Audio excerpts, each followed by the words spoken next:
നമസ്കാരം, ഋഷിപ്രോക്തം ചാനലിലേക്ക് ഏവർക്കും ഹൃദ്യമായ സ്വാഗതം. കൊല്ലവർഷം 1201 തുലാമാസമാണ്. ഓരോ നക്ഷത്രക്കാർക്കും രാശിക്കാർക്കും ഉണ്ടാകുന്ന പ്രത്യേക ഫലങ്ങളെയാണ് പറയുന്നത്. ഇത് സൂര്യസംക്രമമാണ്, പൊതുവായിട്ടുള്ള നക്ഷത്രഫലമല്ല. പൊതുവായിട്ടുള്ള ഓരോ രാശിക്കൂറുകാരുടെയും നക്ഷത്രഫലത്തെ അടുത്തൊരു വീഡിയോയിൽ അവതരിപ്പിക്കുന്നുണ്ട്. ഇന്നത്തെ വീഡിയോയിലൂടെ ഞാൻ നിങ്ങൾക്കായിട്ട് അവതരിപ്പിക്കുന്നത് തുലാ രവി സംക്രമത്തിന്റെ ഫലങ്ങളാണ്. നക്ഷത്രക്കാർ ചെയ്യേണ്ട കാര്യങ്ങളും അവർക്കുണ്ടാകുന്ന ഫലങ്ങളും, അത് ഗുണമായാലും ദോഷമായാലും എന്തെല്ലാം കാര്യങ്ങളാണ് എന്നുള്ളതും അതിന് ചെയ്യേണ്ടതായിട്ടുള്ള പരിഹാര കർമ്മങ്ങളും ഒക്കെയാണ് പറയുന്നത്. നമുക്ക് വീഡിയോയിലേക്ക് കടക്കാം. അതിനു മുമ്പ് ചാനൽ ഇതുവരെ സബ്സ്ക്രൈബ് ചെയ്യാത്തവരാണെങ്കിൽ ഒന്ന് സബ്സ്ക്രൈബ് ചെയ്യുക എന്ന് അഭ്യർത്ഥിക്കുകയാണ്. അതോടൊപ്പം നോട്ടിഫിക്കേഷൻ ബെൽ ബട്ടൺ ഒന്ന് ഓൾ എന്ന് എനേബിൾ ചെയ്യുക. നിങ്ങളുടെ അഭിപ്രായം കമന്റായിട്ട് അറിയിക്കുക. 2025 ഒക്ടോബർ മാസം 17-ാം തീയതി, അതായത് കൊല്ലവർഷം 1201 കന്നി മാസം 31-ാം തീയതി വെള്ളിയാഴ്ച പകൽ 1:47 മകൻ നക്ഷത്രത്തിൽ 4-ാം പാദത്തിൽ ചിങ്ങക്കൂറിൽ നീചഭംഗ രാജയോഗം, പാശയോഗം എന്നിവയോടെ സൂര്യൻ തുലാം രാശിയിലേക്ക് സംക്രമിക്കും. ഈ തുലാം രാശിയിലേക്കുള്ള സൂര്യന്റെ സംക്രമഫലം മകൻ നക്ഷത്രക്കാർക്ക് ചില കാര്യങ്ങളിലൊക്കെ ബാധിച്ചേക്കാം. ഏതാണ്ട് 15 നാളുകൾക്ക് സൂര്യ സംക്രമ ഫലം ചെറിയ ചെറിയ ദോഷങ്ങൾ ഉണ്ടാക്കിയേക്കാം. അതെല്ലാം എന്തൊക്കെയാണ് എന്നും എന്തൊക്കെ പ്രതിവിധികളാണ് അതിലൂടെ ചെയ്യേണ്ടത് എന്നും ഒക്കെ വീഡിയോയിലേക്ക് നമുക്ക് തുടർന്ന് പരിശോധിക്കാം. മകൻ നക്ഷത്രക്കാരെ സംബന്ധിച്ച് ധനനഷ്ടത്തിനുള്ള സാധ്യതയുണ്ട്. അത്തരം കാര്യങ്ങളിൽ വളരെ ശ്രദ്ധിക്കുക. സാമ്പത്തിക കാര്യങ്ങൾ കൈകാര്യം ചെയ്യുന്നവരാണ് എങ്കിൽ നിങ്ങൾ വളരെയേറെ ശ്രദ്ധിക്കുക. കൂടാതെ ദേഹാരിഷ്ടത സാധ്യതയുള്ളത് കൊണ്ടും ആരോഗ്യ കാര്യങ്ങളിലും ശ്രദ്ധ ചെലുത്തുക. അതോടൊപ്പം തന്നെ മകൻ നക്ഷത്രക്കാരെ സംബന്ധിച്ച് ശത്രുഭയത്തിനും ഇടവരും. കാര്യവിഘ്നങ്ങളും സംഭവിക്കാം. എന്നാൽ ഐശ്വര്യം, സ്ഥാനപ്രാപ്തി തുടങ്ങിയ മറ്റനേകം ഗുണഫലങ്ങൾ മകൻ നക്ഷത്രക്കാർക്ക് ലഭിക്കുന്ന സമയം കൂടിയാണ്. ദോഷപരിഹാരമായി ജന്മനക്ഷത്ര ദിവസം മഹാവിഷ്ണു ക്ഷേത്രത്തിൽ സുദർശന മന്ത്രാർച്ചന, ശിവക്ഷേത്രത്തിൽ ധാര, കൂവളമാല, മൃത്യുഞ്ജയ മന്ത്രാർച്ചന ഇവയൊക്കെ നടത്തുക. കൂടാതെ ഭരണി, കാർത്തിക, രോഹിണി, തിരുവാതിര, പുണർദം, അത്തം, ചിത്തിര, ചോതി, തൃക്കേട്ട, ഉത്രാടം, അനിഴം, തിരുവോണം, അവിട്ടം, പൂരിട്ടാതി, ഉത്രിട്ടാതി എന്നീ നക്ഷത്രങ്ങൾ, ഇവർക്കൊക്കെ തുലാരവി സംക്രമം അത്ര ശുഭകരമല്ല. ഇനി ഓരോ നക്ഷത്രക്കാർക്ക് എന്തെല്ലാം ദോഷങ്ങൾ ഉണ്ടാകാം എന്നുള്ളതും നമുക്ക് പരിശോധിക്കാം. ഭരണി, അത്തം, ഉത്രാടം എന്നീ നക്ഷത്രക്കാർക്ക് ധനനഷ്ടത്തിനുള്ള സാധ്യതയുണ്ട്. ഇവർ പ്രത്യേകിച്ച് സാമ്പത്തിക കാര്യങ്ങൾ ചെയ്യുന്നവരാണെങ്കിൽ വളരെ ശ്രദ്ധിക്കുക. അപകടകരമായിട്ടുള്ള പ്രവർത്തനങ്ങളിൽ നിന്ന് വിട്ടു നിൽക്കുക, അല്ലെങ്കിൽ ശ്രദ്ധ കൊടുക്കുക. കാർത്തിക, ചിത്തിര, തിരുവോണം എന്നീ നക്ഷത്രക്കാർക്ക് അപകട സാധ്യത ഉള്ളത് കൊണ്ട് തന്നെ പൊതുവെ എല്ലാ പ്രവർത്തികളിലും പരമാവധി ശ്രദ്ധിക്കുക എന്ന് മാത്രം. മറ്റെല്ലാ കാര്യങ്ങളിലും നല്ല ശ്രദ്ധ ചെലുത്തണം എന്നർത്ഥം. രോഹിണി, ചോതി, അവിട്ടം എന്നീ നക്ഷത്രക്കാർക്ക് രോഗാരിഷ്ടതകൾക്ക് സാധ്യതയുണ്ട്. ആരോഗ്യകാര്യങ്ങളിൽ ഈ നക്ഷത്രക്കാർ ശ്രദ്ധിക്കുക. തിരുവാതിര, അനിഴം, പൂരിട്ടാതി എന്നീ നക്ഷത്രക്കാർക്ക് അധ്വാന ഭാരം വർദ്ധിക്കാനുള്ള സാഹചര്യമുണ്ട്. പുണർദം, തൃക്കേട്ട, ഉത്രിട്ടാതി എന്നീ നക്ഷത്രക്കാർക്ക് ബന്ധനം എന്ന ദോഷമാണ് ഭവിക്കുന്നത്. അതുകൊണ്ട് തന്നെ ഈ നക്ഷത്രക്കാർ സൂക്ഷിക്കേണ്ടതാണ്. അശ്വതി, മകയിരം, പൂയം, ആയില്യം, പൂരം, ഉത്രം, വിശാഖം, മൂലം, പൂരാടം, ചതയം, രേവതി എന്നീ നക്ഷത്രക്കാരെ സംബന്ധിച്ച് തുലാ രവി സംക്രമം അനുകൂലമാണ്. ഇവരിൽ അശ്വതി, ആയില്യം, ഉത്രം, പൂരാടം എന്നീ നക്ഷത്രക്കാരെ സംബന്ധിച്ച് തുലാ രവി സംക്രമം ഐശ്വര്യ അഭിവൃദ്ധികൾ നൽകുന്നതാണ്. കൂടാതെ മകയിരം, വിശാഖം, ചതയം എന്നീ നക്ഷത്രക്കാർക്ക് ലാഭമാണ് ഉണ്ടാകുക. പൂയം, പൂരം, മൂലം, രേവതി എന്നീ നക്ഷത്രക്കാരെ സംബന്ധിച്ച് സാമ്പത്തിക അഭിവൃദ്ധി തുടങ്ങിയ ഗുണാനുഭവങ്ങൾ ഉണ്ടാകുന്ന സമയമാണ്.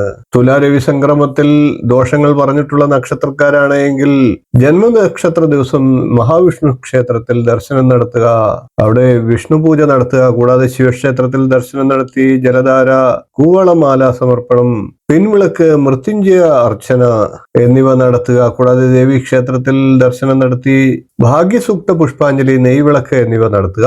കേതുർദശയിൽ ബുധ അപഹാരത്തിലുള്ള വ്യക്തികളാണ് എങ്കിൽ അവരെയും ഈ തുലാരവി സംക്രമം കൂടുതലായി ബാധിച്ചേക്കാം. കേതുർദശയിൽ ബുധ അപഹാര കാലത്തിലുള്ളവരാണെങ്കിൽ അവർക്ക് ആരോഗ്യ പ്രശ്നങ്ങൾ ഉണ്ടാകാനുള്ള സാധ്യതയുണ്ട്. ഇവർക്ക് ബന്ധു സമാഗമത്തിനും സാഹചര്യം ഉണ്ടാകും. കൂടാതെ വീട്ടിൽ സാമ്പത്തിക പുരോഗതിയും ഉണ്ടാകാം. എന്നാൽ വിദ്യാർത്ഥികളാണെങ്കിൽ വിദ്യാകാര്യങ്ങളിൽ വളരെയേറെ ശ്രദ്ധിക്കേണ്ടതുമാണ്.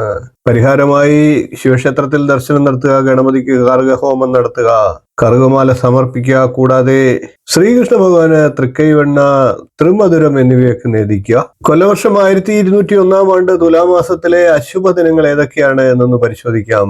തുലാമാസം 4-ാം തീയതി അമാവാസി ദിവസമാണ്. അന്ന് പിതൃകർമ്മങ്ങൾ ഒഴിച്ചുള്ള മറ്റ് ശുഭകാര്യങ്ങൾ പാടില്ലാത്തതാണ്. തുലാമാസത്തിലെ അമാവാസി ദിവസം പിതൃകർമ്മങ്ങൾക്ക് ശ്രേഷ്ഠമാണ്. പിതൃകർമ്മങ്ങൾ മുടക്കം വന്നിട്ടുള്ളവർക്ക് ഈ മാസം അത് നടത്താവുന്നതാണ്. തുലാം 16-ാം തീയതി ദഗ്ധയോഗമുണ്ട്. അന്നേ ദിവസം അശുഭ ദിവസമാണ്. അതേപോലെ തന്നെ തുലാം 21-ാം തീയതി മൃത്യുയോഗമുണ്ട്. തുലാമാസം 16-ാം തീയതി ഞായറാഴ്ച വൈകിട്ട് 5 മണി മുതൽ തുലാം 17-ാം തീയതി തിങ്കളാഴ്ച വൈകിട്ട് 3:15 വരെ ഏകദേശം തുലാമാസത്തിലെ മൃത്യു നക്ഷത്രമായിട്ടുള്ള ഉത്രട്ടാതി നക്ഷത്രമാണ്. അതുകൊണ്ട് തന്നെ ഈ ദിവസങ്ങളിലും ശുഭകാര്യങ്ങൾ പാടില്ല. ഉത്രട്ടാതി നക്ഷത്രക്കാർ ഈ ദിവസങ്ങളിൽ ശ്രദ്ധിക്കേണ്ടതാണ്. ശുഭകാര്യങ്ങളും ദീർഘദൂര യാത്രകളും ഒക്കെ വർജിക്കുക. പ്രത്യേകിച്ച് തുലാമാസത്തിൽ ജനിച്ച ഉത്രട്ടാതി നക്ഷത്രക്കാർ എല്ലാ കാര്യങ്ങളിലും ശ്രദ്ധ ചെലുത്തുക. കൂടാതെ അപകട സാധ്യതയുള്ള പ്രവർത്തനങ്ങളിൽ നിന്ന് ഒഴിഞ്ഞു മാറുക. ദോഷപരിഹാരമായി 17-ാം തീയതി ശിവക്ഷേത്ര ദർശനം നടത്തുക. മൃത്യുഞ്ജയ പുഷ്പാഞ്ജലി, മഹാവിഷ്ണു ക്ഷേത്രത്തിൽ വിഷ്ണു പൂജ എന്നിവയൊക്കെ നടത്തുക. കൂടാതെ ദേവിക്ക് നെയ്വിളക്ക് കൊളുത്തുക. തുലാം 16-ാം തീയതിയും ഇതേപോലെ തന്നെ ക്ഷേത്രത്തിൽ ദർശനം നടത്തുക. ദോഷങ്ങൾ ഇല്ലാതാകുന്നതാണ്. എന്നിരുന്നാലും ശ്രദ്ധ ചെലുത്തേണ്ടതാണ്. ചൊവ്വയുടെ മൗഢ്യം ആരംഭിക്കുന്ന സമയമാണ് തുലാമാസം 19-ാം തീയതി. ചൊവ്വയുടെ മൗഢ്യം പിന്നീട് മീനമാസം 18-ാം തീയതിയാണ് അവസാനിക്കുന്നത്. അശ്വതി, ഭരണി, കാർത്തികകാൽ, വിശാഖത്തിന്റെ അവസാന പാദം, അനിഴം, തൃക്കേട്ട എന്നിങ്ങനെയുള്ള ചൊവ്വയുടെ രാശികളിൽ ജനിച്ച നക്ഷത്രക്കാർ, കൂടാതെ ചൊവ്വയുടെ ദശാപഹാര കാലങ്ങൾ എന്നിവയുള്ളവർ ഈ സമയങ്ങളിൽ സുബ്രഹ്മണ്യ സ്വാമി ക്ഷേത്രത്തിൽ ദർശനം നടത്തുക. കൂടാതെ ഭദ്രകാളി ക്ഷേത്രത്തിലും ദർശനം നടത്തുക. സുബ്രഹ്മണ്യന് പഞ്ചാമൃതവും ഭദ്രകാളി ക്ഷേത്രത്തിൽ പുഷ്പാഞ്ജലിയും വഴിപാടായി സമർപ്പിക്കുക. തുലാം 29-ാം തീയതി ബുധന് വക്രമൗഢ്യം ആരംഭിക്കുന്നതാണ്. അത് വൃശ്ചികം 10 വരെയുണ്ട്.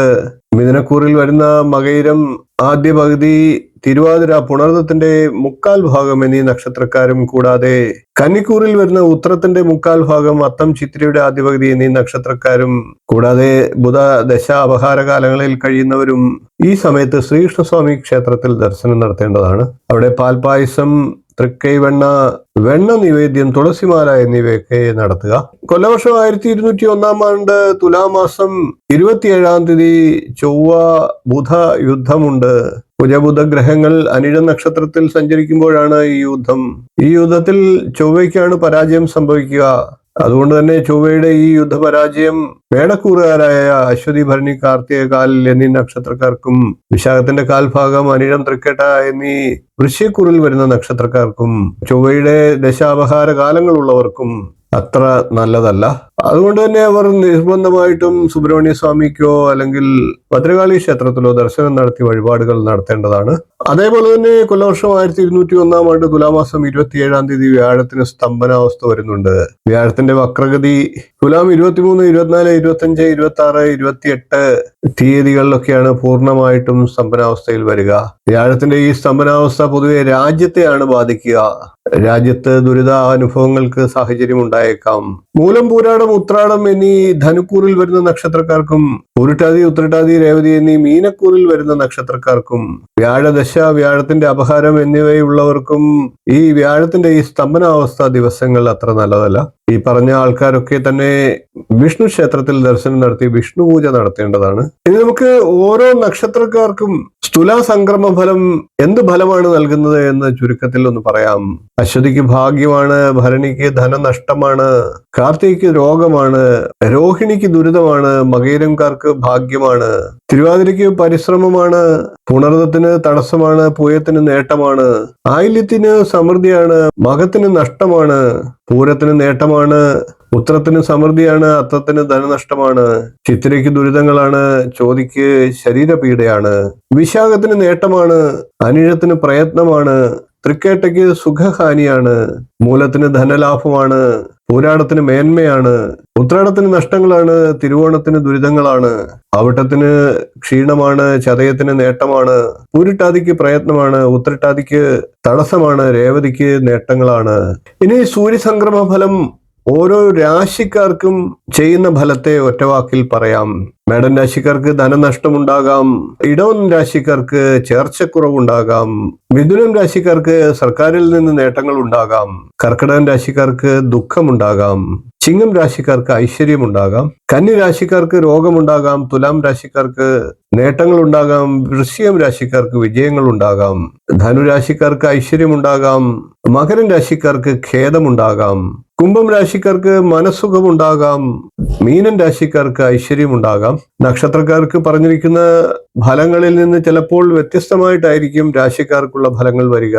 സൂര്യസംക്രമം ഓരോ രാശിക്കാർക്കും ഓരോ നക്ഷത്രക്കാർക്കും പ്രത്യേക രീതിയിലാണ് അനുഭവത്തിൽ വരിക.